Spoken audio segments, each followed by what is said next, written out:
Absolutely. And in times of need, back here in Connecticut, they help us out every single day. Firefighters. This week, Operation Save a Life. We are promoting it all week long here on News 8. And today we are cruising Connecticut. This was one of my favorite stories. We headed on up to the Connecticut Fire Academy in Windsor Locks, and we're kind of showing you guys how the next generation of firefighters are being trained.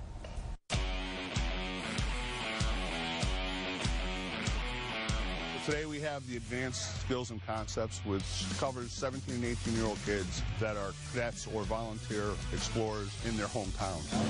They have the opportunity to come here for a week and learn concepts that are involved in firefighting. The young trainees are given guided hands-on experience with vehicle extrication, ladder work, hose, and rescue simulation. The instructors are made up of New York City and Connecticut-based fire officials. Engine 1 is moved. Captain Tenney is the program commander and works for the city of Hartford. We have different types of props, from gas-fired airplanes and car fires and to wood-burning structures that we can actually simulate a house fire. This state-of-the-art facility provides an advanced learning center for the future firefighters. Most people that are doing this job doing it because they have a passion. 85 to 100 pounds extra weight right here. And there's no air conditioning system in here, I'll tell you that. Not yet, no. So, Chief, one of the important things I think people have to remember is that a lot of these guys are volunteers, and you always need more, right? Right. We're always looking at 75% of the departments in Connecticut are volunteer or a combination of volunteer and career staff. So right now there's air just blowing in your face. I can't imagine actually being up there and having to do anything. This is a lot of stress and pressure and added weight just standing here talking to you guys. There's very few full-time career departments, so we're constantly trying to recruit new people. This is one of the first steps to getting people involved and getting the kids locked into volunteering and giving service back to the community. This is just like another day at the car wash. There it is, the Connecticut Fire Academy. Awesome cadets there as well. I mean, these kids paid attention to every command, and I think we're going to have a bright future here in the fire service. That's right. We also have the Operation Save a Life campaign that you can check out on our website. You know, it's just so important that people check their smoke detectors, make sure they're working, so that you don't have to put firefighters at risk.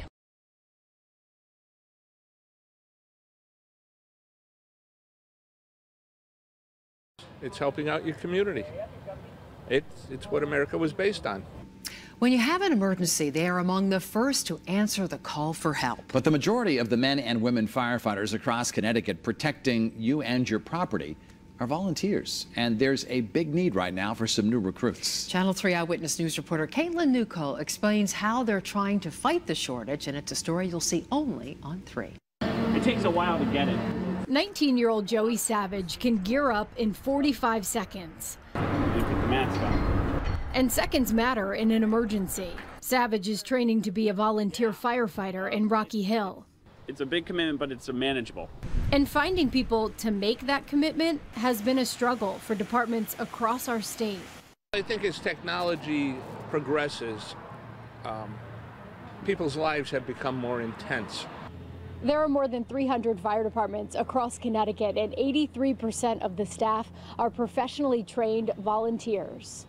We were experiencing a big shortage several years ago.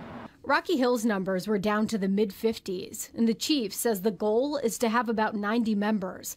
So they partnered with the Everyday Hero Connecticut program, which helped them bring in 22 new recruits like Savage. And it's a tough school. Who go through an intense 6-month academy and even more on-the-job training. It comes down to, I really like my community. I wanted to help it out. That sense of service runs deep in this department. I started off when I was 18 years old. I'm a little bit older now, and I've been doing this for about 38 years. And the chief is hoping the next round of recruits to join the ranks will have that same long-term dedication. This is absolutely the most rewarding thing I've ever done. And the people we work with here are the best people I've ever met. It's challenging, it's hard, but it's fun, and it's rewarding at the end of the day. In Rocky Hill, Caitlin Newcole, Channel 3, Eyewitness News. And since 2014, the Everyday Hero program has helped to recruit 400 people to join the ranks in the departments all across the state. Now, if you'd like to get involved, we do have more information right on the Channel 3 app.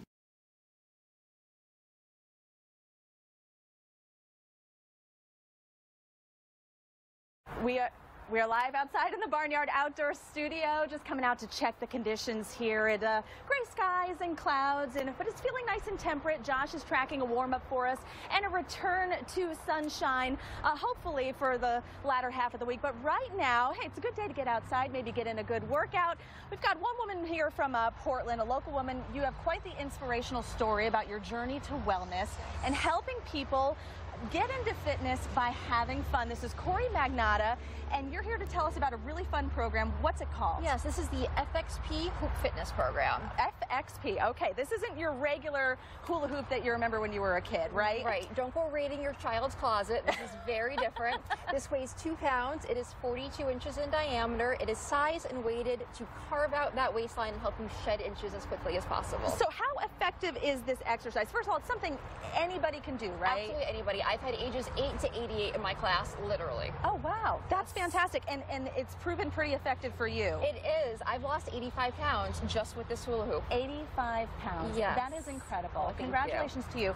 And a little bit about your background for people who might be wondering. You also spread awareness about hypothyroidism. Yes. Right? After the birth of my son about 3 years ago, I was diagnosed with hypothyroidism, which actually affects about 20 million people across the United States. And I just packed on those pounds and never came off from pregnancy. I suffered from postpartum depression, and I was just sitting on my couch. And I didn't want to go on the treadmill. I didn't want to walk outside.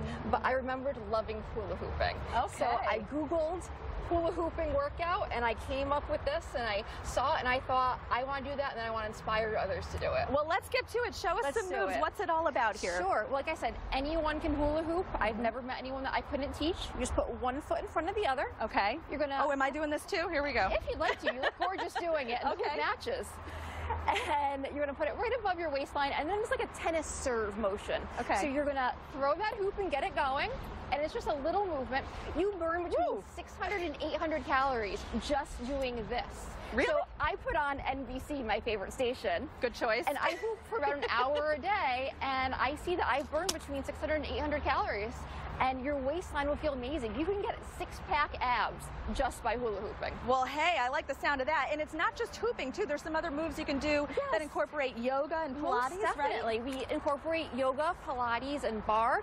Because like I said, this weighs 2 pounds, and we do lots of different movements with it. You know, we have our zip it up move. We also have our sumo squats. Nice. And, you know, after a few reps of those, you can absolutely feel Start to feel the burn. Well, this is a lot of fun, and you also hold some classes in Portland for a good cause, right? I do. I have Hoop for the Troops. I actually raised $500 for Children's Miracle Network recently with the Miss America organization. Fantastic. All right, so where can people go to learn more? Sure, it's hoopwithcorey.com. Awesome. Corey Magnata, thank you so much. This is a ton of fun. Let's get a check on the weather now. Here's meteorologist Josh Singranelli. Josh.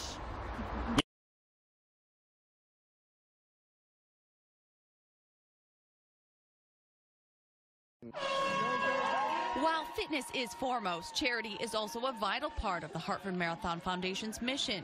The Healing Meals Community Project raised $24,000 today. That's a big chunk of money for us. We're just 18 months old, so this is really a fantastic showing.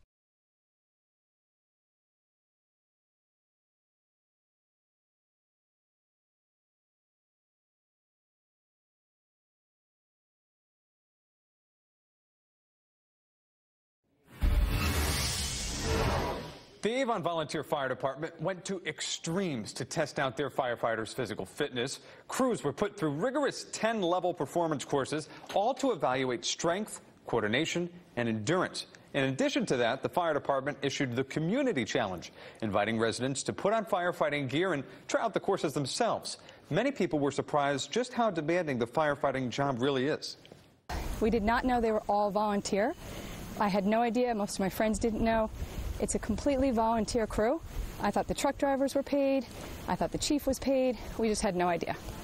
So, you know, if they can do it, we can try and help some way. And it's our families, it's our kids, it's our neighbors. As they said, they give 30 to 40 hours a week and they have full-time jobs.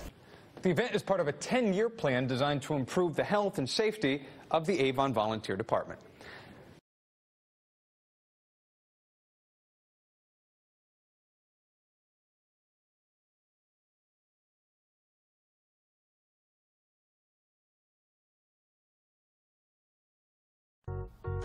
The Connecticut Women's Hall of Fame will hold its 24th annual induction ceremony and celebration in November. And we're happy to be joined by the Executive Director, Catherine Glore, from the Connecticut Women's Hall of Fame, and she is here to tell us all about the event. Welcome here to CT Style, and I know, Sarah, you have some connection. Yeah, I was excited for this segment because I've been to the dinner before, and I found it to be such an inspirational, empowering night for women. Exactly. You know, there's something that's really, truly powerful about being in a room of almost 1,000 people who've come together to celebrate women's accomplishments. So what is the mission of the Hall of Fame? So our mission is actually four-part. It's first of all to publicly honor the accomplishments of women, to make sure that we're preserving their stories in the larger historical narrative, to use those stories to educate, and then I think most importantly, to use those to inspire the continued achievement of women and girls. And there are 10 people that you are going to be honoring, and we're going to talk a little bit about 3 of them specifically. First up, we have Army Captain Kristen Grice. So tell us a little bit about her. Yes, so we have 10 honorees and also 3 inductees. Captain Grice is one of our 3 inductees. She is amazing, still in her 20s. Wow. But she's being inducted because she is one of the first. In fact, she was one of the first 2 women ever to graduate from Army Ranger School. Wow. And then later became our country's very first female infantry officer in the Army. Is she one of the youngest inductees ever? She, in fact, will be the youngest woman ever inducted. Wow. Yes. All right, well, tell us about the other 2. Major Regina Rush-Kittle? Yes, so Major Rush-Kittle was the highest-ranking African-American woman in the state police ever, had an incredible 30-year career in police, and was breaking gender and racial barriers all the way up. That's very amazing. Nice. And the 3rd? And the 3rd, we have a posthumous induction every year. So our historic inductee this year is Colonel Ruth Lucas, and she was the very first African-American female colonel in the Air Force. Wasn't a pilot herself, but she spent her entire career fighting for increased educational opportunities for servicemen and women. That's amazing. And the other 10 are honored during the ceremony as well. Exactly. So, you know, it's so hard. There's so many women who are doing incredible work that deserves to be recognized. So in addition to the 3 inductees, we've chosen another 10 honorees. Women who work in emergency services, in different fields. We have, for example, the very first career female firefighter in the state of Connecticut. Your group goes into schools. You have an amazing virtual online hall, correct? Exactly. So we're not a physical museum, so you don't need to worry about getting dressed and paying an admission price. If you go to our website, that's cwhf.org, you can visit the stories of all of our 115 inductees. But then even more importantly, we use these stories and we go into schools and public places to talk more about what it is that women have accomplished here. That's amazing. So everyone can learn more online. The website is cwhf.org for Connecticut Women's Hall of Fame. All right. Great. And then the event is coming up November? Thursday, November 9th, so just 2 weeks from today. We still have just a few tickets available, and they can be purchased on our website. Very good. Catherine, well, thank you so much for joining us. Catherine. My pleasure. Stay with us. We have more coming up on CT Style.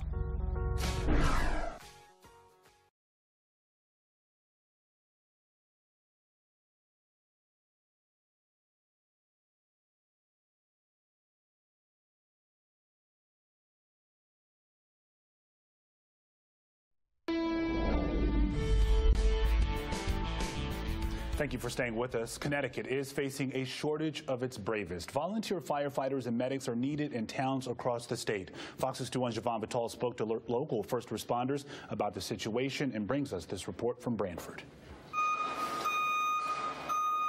There's a looming crisis in Connecticut towns that rely on volunteer firefighters. There aren't enough of them. I would consider it along the lines of dire.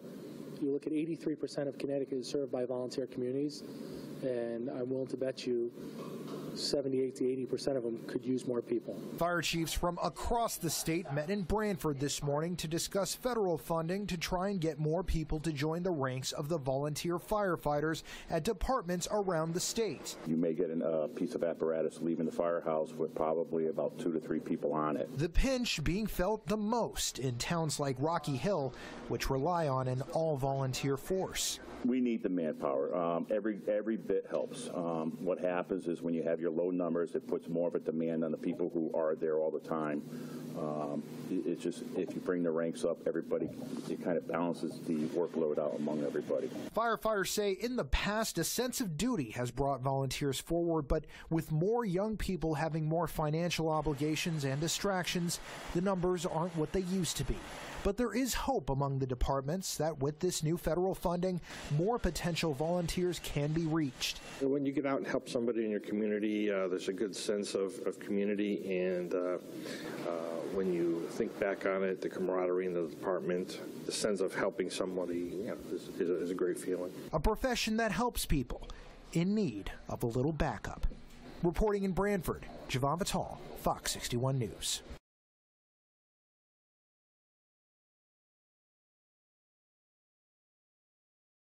And at the Capitol today, the Connecticut Women's Hall of Fame hosted Girls' Day. At the Capitol, young women from grades 8 through 12 gathered this morning to explore stories of Connecticut women who fought to secure their right to vote, hear from high-level women here in the state, and discussed the issues most important to them today. Our hope is, of course, that once they leave today, that they will have discovered that they too can have a voice in the political process. But they will also ensure that they know how to make their voices heard, that they know what it means to be advocates, that they know what it means to lobby for what they believe in. Now, it's an event aimed at getting young women more involved in their communities and encouraging them to stay informed.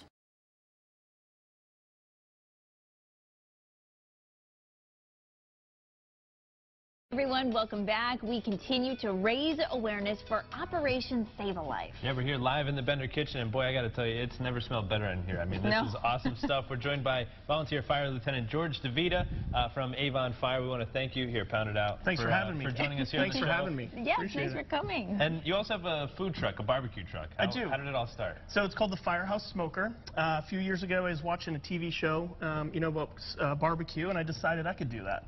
You know, I put fires out. This is the only fire I won't put out. That's so awesome. The Firehouse Smoker, we travel around, and it became sort of a passion, and people wanted more and more, and here we are. Is that your tagline? That's It is catchy. the tagline. Okay, I like good. that. Okay. Good little marketing thing there. And now you were in a competition, like you had no experience, you entered, and you won, or second place. Correct. Yeah, we'd cooked in our backyard, for friends. It's just, come on over, and then it got bigger and bigger and bigger, and we entered a competition, New England Barbecue Championship. A lot of celebrities were there for this one, and they called our name for second place, and I literally fell off the chair. And it was crazy because if you get called, that's, it's an important thing. That's a big deal, right? Your first competition, you're lucky to finish what you're doing. Yeah, let alone win it. And now you have the business, which is awesome. He's based out of Avon. He's at breweries. He's doing events all over Connecticut. You can hire him. Little shameless plug there. But today you're going to be making some spare ribs. Can you walk us through the process? Yeah, so we've got, basically, I use a St. Louis cut spare rib, which is a thicker sort of piece of meat. You have baby back ribs, but this one is a little bit squared off. So we're going to make the rub. So the rub is really, really secret, right? So we're going to do some salt.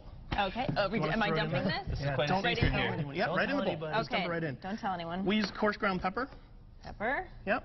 So then we add some smoked paprika. The smoked paprika. My favorite. Yeah, and people can kind of do this at home, right, in their oven? Absolutely. You can do this at home. That is some chili powder and some chipotle. Ooh. Now, do you have different sauces, mixes? So we do Central Texas barbecue, and when I spent time in Austin, it's basically a dry rub. We don't do a lot of sauce with it. We do make a sauce that goes on the side, but essentially our dry rub is how we serve the meat, our brisket and our ribs. Just cumin. Cumin. All right. Look at you. Guessing spices. That's the game, culinary right? master over here, Laura Hutchinson. Garlic and onion, granulated. Right. So we're gonna mix that all together, and then you just, sort of can sprinkle it over the ribs there, and that's nice. Really? And what's great about this is you can come up with your own. I mean, it's the best thing about barbecue. Anyone can sort of come up with their own recipe. You ever add like brown sugar? I feel like that would be killer. We do add a little bit of brown sugar, but we're gonna add that towards. You're right on it. Look at this over here, but wait, there's more. So what do we do? We just sprinkle it on? Yep, give it a little rub over there. What do you think? You want to make sure it's kind of even. And then you can put it into the oven or smoker for how long? What are we talking? We use a smoker. We cook over oak wood, but we do 275 degrees in the oven. You can do it the same for about 2 hours. Nice. What you want to get is a color like that. So that's about a 2 hour. Beautiful cut of meat right here. And now, do we actually get to eat this at the end of the show? You get to eat that one. Oh, that one, perfect. So what do we do next? We got a little brown sugar. This is 2 hours, 275, right? We're gonna add some brown sugar. You can sort of put it on there. Mash. Just right on there. Mash it up. That's it. Or just pick it up. Pick it up. With the butter. Yep. Just everything. Everything. And we're just gonna spread it right on there. Like this. There you go. Yep. Just rub it along. Perfect. This is quite the unique process here, huh? Yeah, it's scientific, right? There you go. So then we'll take a little bit of our Texas sauce that we make, because this is our competition rubs, and we can drizzle that right on top. Perfect. That looks all right. great. We're going to have to dig in at the end of the Just show. Put it on top, and George. you're done? That's it. Awesome Wow. stuff. All right, I want to thank you so much for your service. Thank you very much. Also for making this wonderful food. This is amazing. Thank you so much for coming on and Thank you joining for us and having me. sharing this recipe. And make sure you guys check them out online, everydayherocT.org. You guys are doing wonderful work here in the community. Yes. And here, pat it out one more time. Thank you very much.